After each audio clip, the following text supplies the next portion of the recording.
네, 우리 함께 읽으신 본문 말씀을 가지고 한 줄의 기록뿐인 아비암이라는 제목으로 함께 은혜 나누고자 합니다.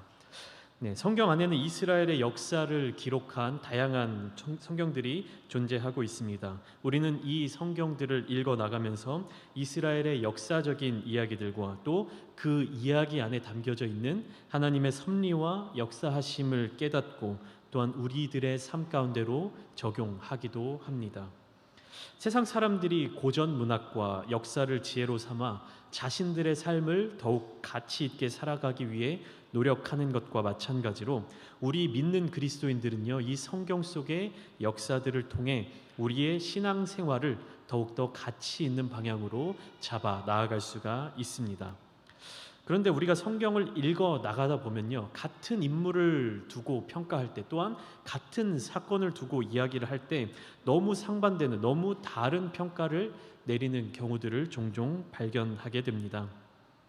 대표적으로는 다윗의 아들 솔로몬에 대한 평가인데, 우리가 함께 나누고 있는 이 열왕기서의 내용에서 나타난 솔로몬의 모습은 초반에는 하나님을 잘 경배하고 겸손한 마음으로 하나님을 잘 섬기다가 점점 시간이 흘러갈수록 이방 문물들을 받아들이고 이방 여인들과 통혼하면서 우상을 섬기게 되고 하나님을 떠나 결국에는 실패한 왕으로, 타락한 왕으로 그려지는 것을 볼 수 있습니다. 근데 반면에 이 동일한 솔로몬에 대해서 역대하에 나타나는 모습들은요, 거의 모든 부분에 있어서 완벽한 왕의 모습을 기록하고 있습니다. 그리고 솔로몬이 우상 숭배를 했다라고 하는 내용도 역대하에서는 찾아볼 수가 없습니다. 이것은요, 다윗 왕에 대한 기록에서도 마찬가지로 나타나고 있습니다. 역대기 역사서의 기록 속에는요, 밧세바와 음행한 내용, 그 내용이 다윗의 이야기 속에 나타나지 않습니다. 밧세바에 대한 이야기는 사무엘서에만 나타나고 있습니다. 그렇기 때문에 다윗 왕의 거의 유일한 흠이었던 밧세바와의 이런 음행한 모습 또한 역대기서에는 존재하지 않고 있습니다. 그렇다면 이러한 차이는 왜 나타나고 있는 것일까요? 그것은 각 성경들이 쓰여진 목적 그리고 저자가 바라보고 있는 시각이 다르기 때문입니다. 우리가 한국의 고대사를 공부할 때, 한반도의 역사를 공부할 때 빼놓을 수 없는 두 가지 자료가 있습니다. 바로 삼국사기와 삼국유사라고 하는 두 권의 책입니다. 이 두 책이 바라보고 있는 역사적인 사실들은 동일합니다. 한반도에 나타나 있는 역사들을 기록해 놓았고, 또한 삼국시대와 그 이후의 역사들에 대해서 기록된 것들이기 때문입니다. 그런데 두 책이 바라보고 있는 시각이 전혀 다르고 구성되어 있는 내용도 다르게 나타나고 있습니다. 거기에 대한 이유는 여러 가지 다양한 것들이 있겠는데, 오늘은 이 한반도의 역사에 관한 이야기를 나누는 시간이 아니기 때문에 간략하게만 요약해서 말씀을 드리자면, 잠깐 PPT 한번 보시겠습니다. 삼국사기와 삼국유사의 차이점을 간단하게 적어놓은 것입니다. 삼국사기는요, 왕의 명령을 받은 신하들과 학자들이 집필한 역사서입니다. 반면에 삼국유사는요, 일연 스님이라고 하는 개인이 집필한 역사서입니다. 국가가 주도하여 유학자들이 집필하고 중국 친화적인 시각을 가진 이 삼국사기와 또 개인, 스님이 집필하여 설화적이며 또한 불교 친화적인 또 민족주의적인 이런 시각을 가진 삼국유사는요, 동일한 사건에 대해서 각기 다른 해석을 보일 수밖에 없습니다. 한 가지 예를 들면요, 삼국유사에서는 김수로 왕에 대해서, 아래에서 태어난 왕에 대해서 그 설화를 자세하게 묘사하고 있는 반면에 삼국사기에서는 그냥 김수로 왕의 탄생에 대해서만 간략하게 기록하고 있을 뿐입니다. 이와 마찬가지로 성경 속의 역사서들도 그들이 가진 시각의 차이에 따라 기록의 내용들이 조금씩 달라지는 것을 볼 수 있습니다. 이것은요, 성경에 나타난 역사적인 사실들을 거짓말을 하거나 뒤틀어서 다르게 이야기하는 것이 아니라 어떤 것을 내가 강조하고 싶은지, 또 어떤 것은 내가 살짝 약화시키고 싶은지에 대해서 저자가 선택을 하는 것입니다. 이러한 선택의 차이에 따라서 성경도 각 역사서들이 바라보고 있는 중점된 내용, 초점이 다르게 나타나고 있는 것입니다. 제가 계속해서 수요일마다 나누고 있는 열왕기서, 이 열왕기서와 같은 경우에는요, 이스라엘의 왕들과 하나님의 친밀감, 관계성에 초점을 맞추고 있습니다. 이스라엘의 진정한 왕은 하나님뿐이시며 지금 왕의 자리에 올라 있는 사람들은 하나님의 자리를 대신 담당하고 있을 뿐이다 라는 시각을 가지고 있습니다. 그렇기 때문에 왕 개인과 하나님의 관계에 따라서 스토리의 이야기가 계속 흘러가고 있습니다. 예를 들면 다윗이 어린 시절 하나님과 얼마나 친밀한 관계를 맺고 있었는지, 그리고 그런 다윗을 하나님께서 얼마나 사랑하셨는지, 왕이 된 후에도 하나님만을 사랑하고 하나님만을 생각하던 다윗이 어떻게 한순간에 무너져 내렸는지, 그리고 그 무너진 관계를 다시 회복하기 위해서 다윗이 하나님 앞에 얼마나 엎드렸는지, 이런 것들을 구체적으로 설명해주고 있습니다. 반면에 역대기는요, 조금 다른 시각을 가지고 있습니다. 요즘 우리가 PPT는 잠깐 뒤에 함께 보시겠습니다. 요즘 우리가 새벽마다 함께 나누고 있는 에스겔서의 배경이 어떻습니까? 바벨론 포로 시대입니다. 근데 역대상, 역대하가 기록된 역대기서는요, 이 포로 시기에서 다시금 돌아온, 예루살렘으로 돌아온 시기에 쓰여졌다라고 추측되고 있습니다. 그러니까 북이스라엘이라는 나라는 아수르에 의해 멸망했고, 남유다라고 하는 나라는 바벨론에 의해서 멸망당했습니다. 그들의 고향 땅인 가나안과 그리고 예루살렘은 모두 파괴되고 점령당하고, 이 유다 민족들을, 남아있는 유다 민족들은 돌아갈 곳이 없었습니다. 이미 민족적으로도 수백 년 전에 멸망했기 때문에 모든 각국에 흩어져 있었기 때문에 바벨론 포로 생활을 마치고 돌아온 이 소수의 유다 사람들은요, 여러 가지 큰 과제에 직면하게 되었습니다. 우선은 예배의 중심 장소인 예루살렘 성전을 다시 세워야 했고, 그들을 다스리던 왕이 없어졌기 때문에 그런 왕이 다스리던 시대에 어떤 국가적인 체계를 세워 나가야 했습니다.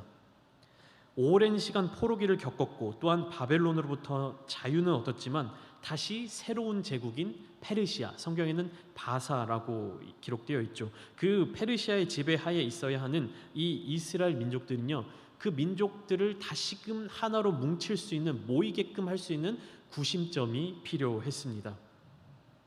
그것이 바로 예루살렘 성전이며 성전에서 드려지는 예배였습니다.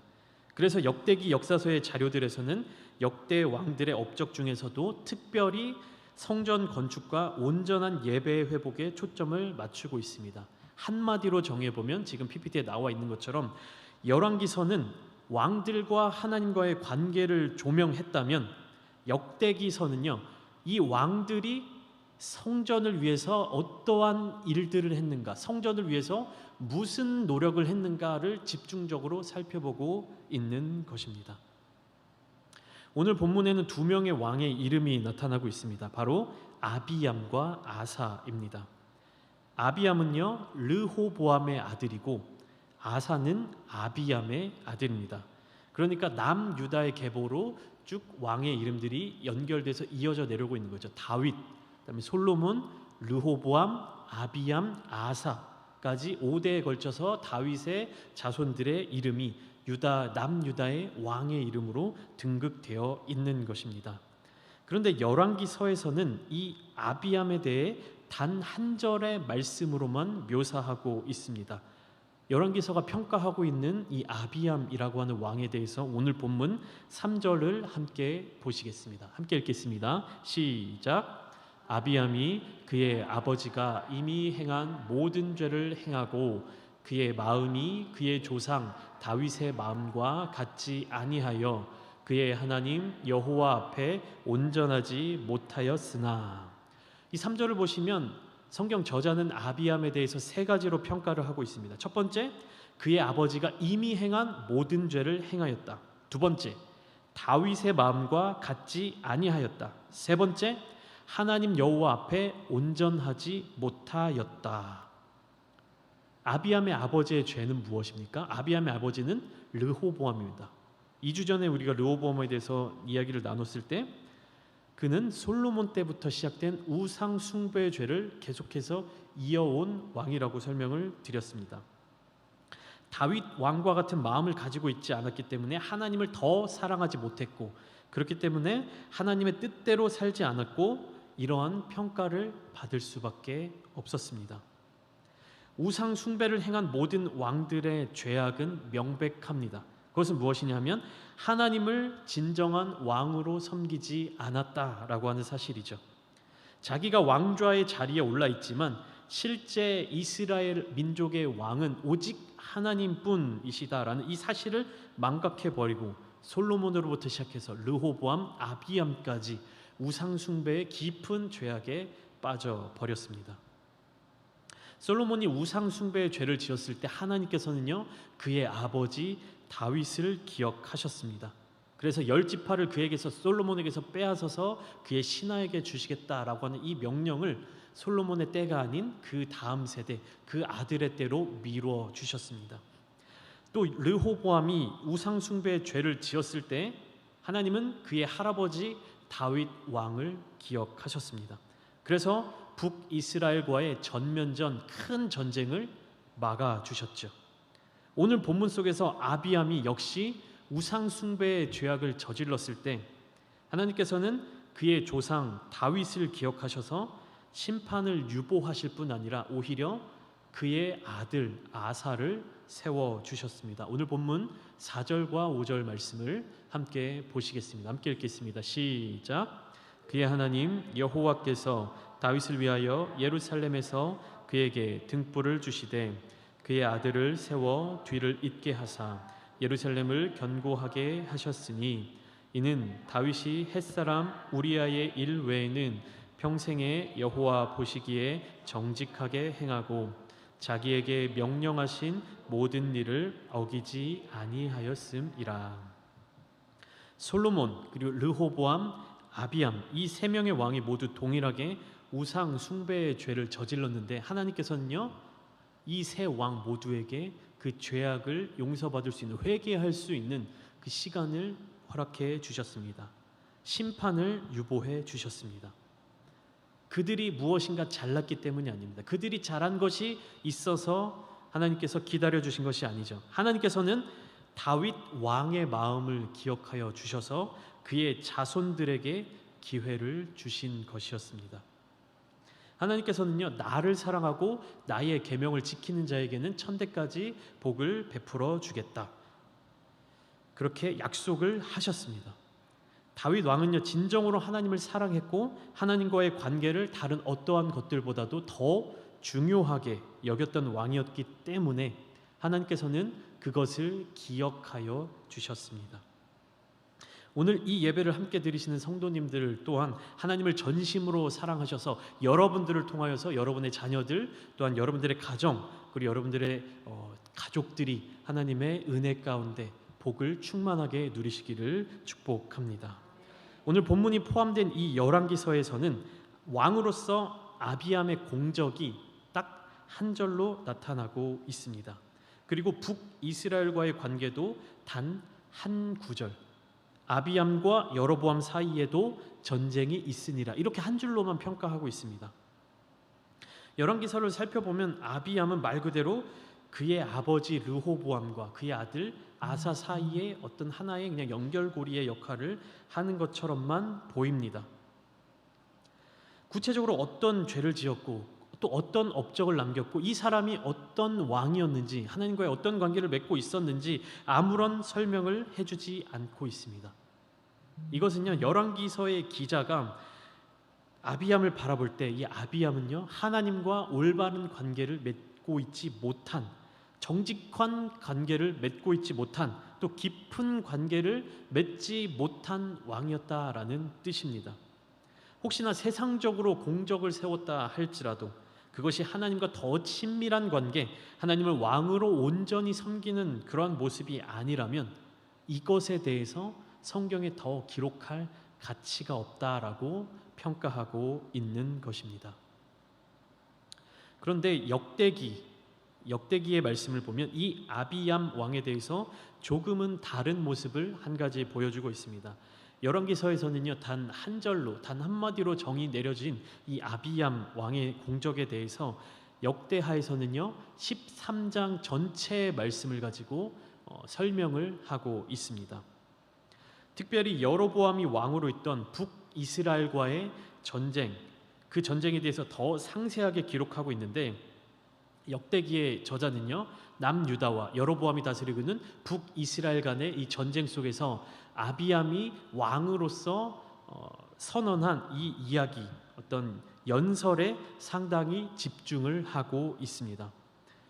우선 역대기에 자세히 나타나고 있는 남유다와 북이스라엘의 전쟁의 양상을 살펴보면 우선은 군대의 규모가 크게 차이가 나고 있는 것을 알 수가 있습니다. 우리 함께 역대하 13장 3절을 보시겠습니다. 이것은 제가 읽어드리겠습니다. 아비야는 싸움에 용감한 군사 40만 명을 택하여 싸움을 준비하였고, 여로보암은 큰 용사 80만 명을 택하여 그와 대진한지라. 남유다의 군사는 40만 명이었고 북이스라엘의 군사는 즉 여로보암의 군사는 그 두 배인 80만 명이 되었습니다.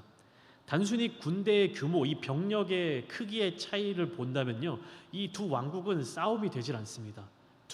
아랫지역에 2개의 지파, 윗지역에 10개의 지파, 병력의 숫자로만 봐도 40만 대 80만, 2배의 차이가 나고 있습니다. 그런데 이 아비얌 왕은요 이것을 보고 두려워하지 않고 스마라임이라고 하는 이 산 위에 올라가서 이스라엘 무리들을 향하여서 이렇게 외치고 있습니다. 여로보암과 이스라엘 무리들아 다 들으라, 이렇게 연설을 시작하고 있습니다. 하나님께서 다윗 왕과 영원한 언약을 맺은 것을 너희가 알지 않느냐. 그런데 저 여로보암, 북이스라엘의 왕이라고 하는 저 여로보암은 솔로몬의 신하였던 자였다. 하나님과 약속이 되어 있고 하나님께서 세워주신 이 이스라엘의 진정한 왕은 저 여로보암이 아니라 다윗 왕의 혈통을 가진 남유다다.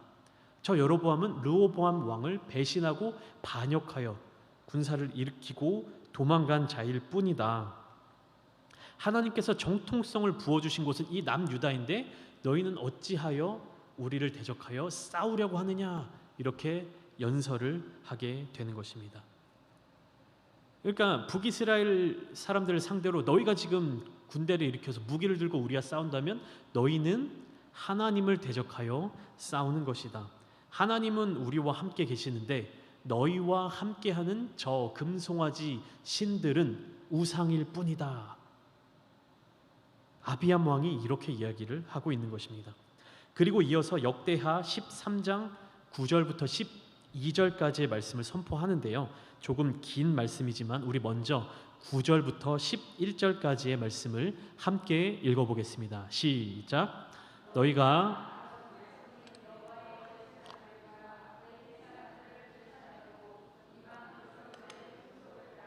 제사장을 삼지 아니하였느냐? 누구를 막론하고 어린 수송아지 한 마리와 순양 7마리를 끌고 와서 장립을 받고자 하는 자마다 허무한 신들의 제사장이 될 수 있도다. 우리에게는 여호와께서 우리 하나님이 되시니 우리가 그를 배반하지 아니하였고, 여호와를 섬기는 제사장들이 있으니 아론의 자손이요 또 레위 사람들이 수종 들어 매일 아침 저녁을 번제를 드리며 분향하며 또 깨끗한 상에 진설병을 놓고 또 금 등잔대가 있어 그 등에 저녁마다 불을 켜나니 우리는 우리 하나님 여호와의 계명을 지키나 너희는 그를 배반하였느니라. 아멘. 자, 이게 무슨 말입니까? 여로보암이 북쪽의 10지파의 추대를 받아서 왕이 된 이후에 여로보암은 어떤 일을 벌였죠? 북이스라엘 백성들이 예배를 드리기 위해, 매년 정해진 제사를 드리기 위해 북쪽의 땅에서 남쪽 땅에 있는 예루살렘으로 가는 것을 두려워했습니다. 그래서 그는 베델과 단이라고 하는 지역에 산당을 짓고 그곳에 금송아지를 각각 한 마리씩 만들어 세워놓고 이것이 너희를 가나안 땅으로 인도하여 내신 하나님이다, 너희의 신이다 라고 이야기를 하면서 우상 숭배를 하도록 만들었습니다. 그리고 레위 자손이 아닌 보통의 백성들로 제사장을 삼아 거기에서 제사를 주관하게끔 만들었습니다. 즉 여로보암은요, 하나님께서 자기에게 왕위를 허락하셨고 자기를 북이스라엘의 10지파, 즉 남쪽의 유다보다 더 큰 권세를 가진 왕으로 세워주신 분이 바로 하나님이심에도 불구하고 하나님을 왕으로 모신 것이 아니라 자기 스스로를 왕으로 생각했습니다. 그렇기 때문에 북이스라엘의 사람들이 남쪽으로 가면 내 백성들이 남쪽 땅으로 넘어가면 어떡하나, 내 백성들이 남쪽의 왕이 르호보암에게 넘어가면 어떡하나, 이 생각을 하고 있는 겁니다. 자기를 왕으로 세워주신 분이 하나님이시고 이스라엘 민족의 유일한 왕은 하나님이시다라는 이 사실을 깨닫고 그것을 지켜나가야 하는 왕으로서의 자세를 갖지 못한 것입니다. 그렇기 때문에 하나님께서 명령하신 예법대로 제사를 드리지 않았고 하나님께서 지정하신 사람들로 제사를 주관하게끔 하지 못했고 하나님께서 예배를 받으시겠다라고 하는 그곳으로 백성들을 가지 못하게 한 것입니다. 하나님을 밀어내고 여로보암 스스로가 그 자신이 왕의 자리에 올라간 것입니다. 그리고 안타깝게도 여로보암에게는 다윗과 같은 아버지가 없었습니다. 다윗과 같은 할아버지가 없었습니다. 그 자신이 다윗과 같은 사람이 되어서 하나님과 언약을 맺고 그의 자손들을 하나님 앞으로 인도하고 은혜 받고 복을 받게 했어야 했는데 그는 하나님의 약속을 잊어버리고 패망의 길로 들어서게 된 것입니다. 이런 북이스라엘의 군대를 향해 아비암의 마지막 한마디가 선포되며 전쟁은 시작됩니다. 우리 역대하 13장 12절의 말씀을 함께 보시겠습니다. 함께 읽겠습니다. 시작. 하나님이 우리와 함께 하사 우리의 머리가 되시고 그의 제사장들도 우리와 함께하여 전쟁의 나팔을 불어 너희를 공격하느니라. 이스라엘 자손들아 너희 조상들의 하나님 여호와와 싸우지 말라. 너희가 형통하지 못하리라. 이스라엘 자손들아 너희 조상들의 하나님 여호와와 싸우지 말라. 자, 전쟁의 결과가 어떻게 되었을까요? 전쟁의 상황은요, 남유다가 북이스라엘을 도저히 이길 수 없는 상황이었습니다. 우선은 아까 말씀드렸듯이 군사의 규모가 2배의 차이가 나고 있었습니다. 그리고 아비암 왕이 산 위에서 이 연설을 하고 있을 때 북이스라엘의 군대는요, 일부가 뒤로 돌아서 복병으로 남유다 군대의 뒤쪽을 자리 잡고 있었습니다. 그러니까 남유다의 입장에서는 더 적은 병력으로 앞뒤로 감싸 둘러싸여져 포위되어 있었던 것입니다. 군사의 숫자도 부족한데 전술적인 면에서도 뒤처져 있는 것입니다. 그런데 결과는 어떻게 나왔을까요? 남유다의 대승으로 이 전쟁이 끝났습니다. 40만 명의 군대로 80만 명의 군대와 싸웠는데 남유다의 이 군대가 북이스라엘의 80만의 군대 중에 50만 명을 쓰러뜨렸습니다. 이 모든 일의 이유를 역대하 13장 18절은 이렇게 설명을 하고 있습니다. 제가 읽어드리겠습니다. 그때에 이스라엘 자손이 항복하고 유다 자손이 이겼으니 이는 그들이 그들의 조상들의 하나님 여호와를 의지하였음이라. 다른 것이 없습니다. 군사의 규모가 어떻든 전술이 어떻든지 간에 전쟁의 승리는 하나님의 손에 달려있다라고 하는 이 사실을 명확하게 결론짓고 있는 것입니다. 아비암은요, 이 하나님의 능력에 의지해서 전쟁에 나아갔고 그 전쟁에서 승리했습니다. 그런데 이 역대하에서는 이렇게 하나님의 능력을 믿고 의지하는 왕으로 묘사된 이 아비암이 왜 오늘 함께 읽은 본문 말씀인 열왕기 상의 말씀 속에서는 아무런 존재감을 보이고 있지 못하는 것일까요? 이 이유에 대해서 함께 나눌 때 제가 말씀 서두에 나누었던 이야기를 다시 한번 기억해 보고자 합니다. 역대기 역사서는 포로로 잡혀 돌아갔다가 다시 예루살렘 땅으로 돌아온 유다 민족들이 모일 수 있는 그 구심점을 만들기 위해서 쓰여진 그러한 성경입니다. 그러한 책입니다. 그렇기 때문에 예루살렘 그리고 성전, 예배 이와 같은 것들에 집중하고 있다라고 말씀을 드렸죠. 그렇기 때문에 아비암이 그의 연설, 이스라엘 군대들을 향한 그 연설을 통해서 하나님께 드리는 제사에 대해서 강조하고 있고, 제사장들의 역할에 대해서 이야기하고 있고, 또 여호와의 계명을 지키는 모습에 대해서 이야기하고 있는 그 모습을 역대기 기자는 강조하고 있는 것입니다. 아비암이 그의 평생의 삶의 순간이 어떠했는지, 삶의 모습이 어떠했는지는 중요하지 않는 거예요. 다만 아비암의 그러한 삶 속에서 이 성전, 예배, 제사에 관해서 강조할 수 있을 만한, 칭찬할 만한 이야기가 있기 때문에 이 이야기를, 이 스토리를 가져다가 역대기 안에 기록한 것입니다. 이 공적을 역대기 기자는 인정을 해준 것입니다. 반면 열왕기서는요, 왕들이 하나님과 어떻게 개인적인 친밀감을 나누고 있는지, 얼마나 하나님과 깊은 교제를 나누고 있는지에 대해서 묘사하고 있다고 말씀을 드렸습니다. 그런데 아비암에 대한 기록이 열왕기서에는 없습니다. 이게 무엇을 뜻합니까? 아비암이 그 개인적으로는 하나님과 친밀한 교제, 하나님을 사랑하는 마음, 하나님을 찾는 마음을 갖지 않았다라는 것을 증명하고 있는 것입니다. 하나님의 능력은 알고 그것을 인정하고 그것으로 말미암아 북이스라엘과의 전쟁에서는 승리한 이 왕이 하나님과 직접적인 교제, 하나님과 친밀한 교제는 나누지 않았다라는 것입니다. 언뜻 들으면 잘 이해가 되지 않으실 수 있습니다. 하나님과 친밀한 관계가 없는데, 하나님과 그러한 인격적인 관계가 없는데 어떻게 하나님께서 이 왕을 도와주시지? 어떻게 하나님께서 이 군대를 승리하게 만들어주시지? 라고 의문이 느껴질 수 있습니다.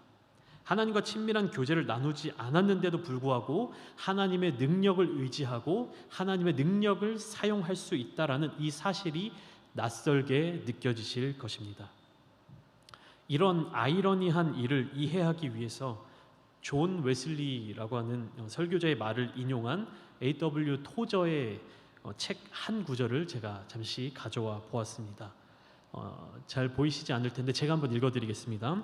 옳은 감정은 옳은 견해 없이는 존속하지 못하지만 옳은 감정 없이 옳은 견해만 존속할 수는 있다. 하나님에 대한 사랑이나 옳은 감정 없이도 하나님에 대한 옳은 견해만 있을 수 있는 것이다.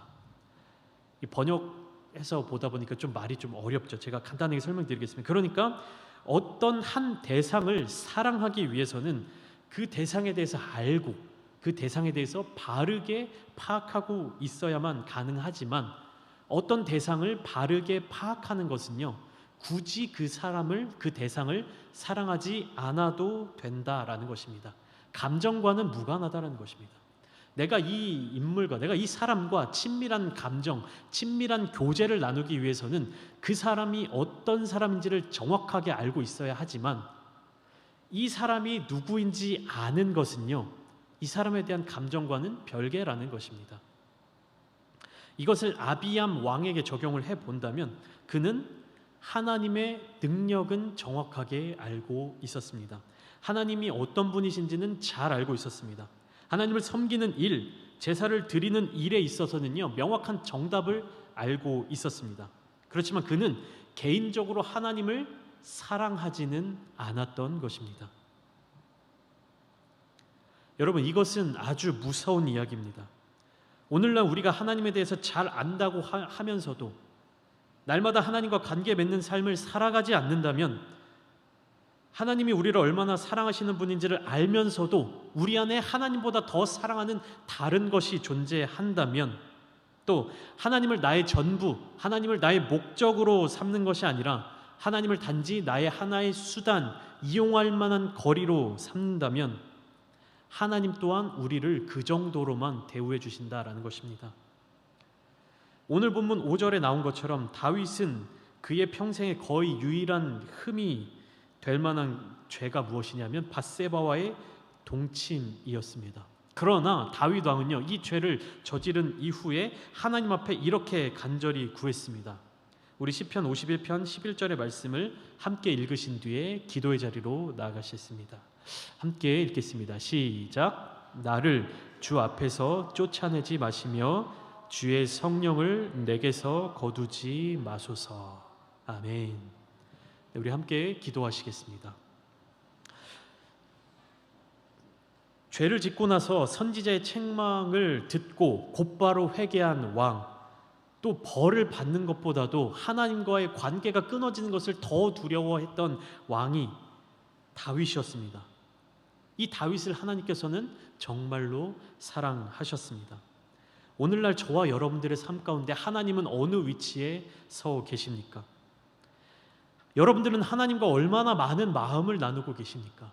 하나님이 어떤 분이신지는 우리가 너무나도 잘 알죠. 예배에 참석하고 말씀을 듣고 또는 우리가 수년간 신앙생활을 하면서 경험한 것들이 있고 또 우리보다 더 나은 신앙을 가진 분들에 의해서 같이 나눔하고 셀모임 하면서 그분들이 경험한, 그분들이 느낀, 그분들이 관계 맺고 있는 하나님에 대해서 우리는 너무나도 많이 듣고 있습니다. 그런데 그런 하나님에 대해서 알고 있는 것 외에 여러분들은 하나님과 어떤 관계를 맺고 계십니까? 하나님께서 부어주시는 은혜를 우리가 기도로서 간구함으로써 그것을 누리면서 얻어 살아가고 있는데 하나님의 뜻이 무엇인지는 얼마나 묻고 계십니까? 하나님, 이 문제를 해결해 주세요. 하나님, 나에게 이것을 주세요. 간구하는 기도는 많이 하지만 하나님, 주님의 마음을 알게 하여 주시옵소서. 하나님의 뜻이 무엇인지 알게 하여 주시옵소서. 나의 삶에 나타나고 있는 이 고난과 고통이 하나님의 뜻 가운데 어떻게 나아가게 되는지 우리에게 알려주시옵소서. 이런 기도를 하지 않고 있다면, 우리의 마음이 하나님께로 향하지 않는다면 우리 또한 언제든지 아비암 왕과 같은 평가를 받을 수 있습니다. 오늘 이 시간 함께 예배 자리 가운데 나와서 주님 앞에 나아가 기도할 때에 주님, 내가 온전히 주님을 바라보게 하여 주시옵소서. 하나님을 수단이 아닌 목적으로 생각하게 하여 주시옵소서. 어떠한 상황 속에서도 주님만을 사랑하며 주님만을 바라보며 우리의 삶을 살아가게 하여 주시옵소서.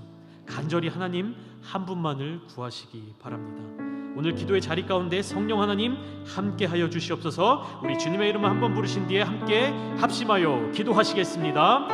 주여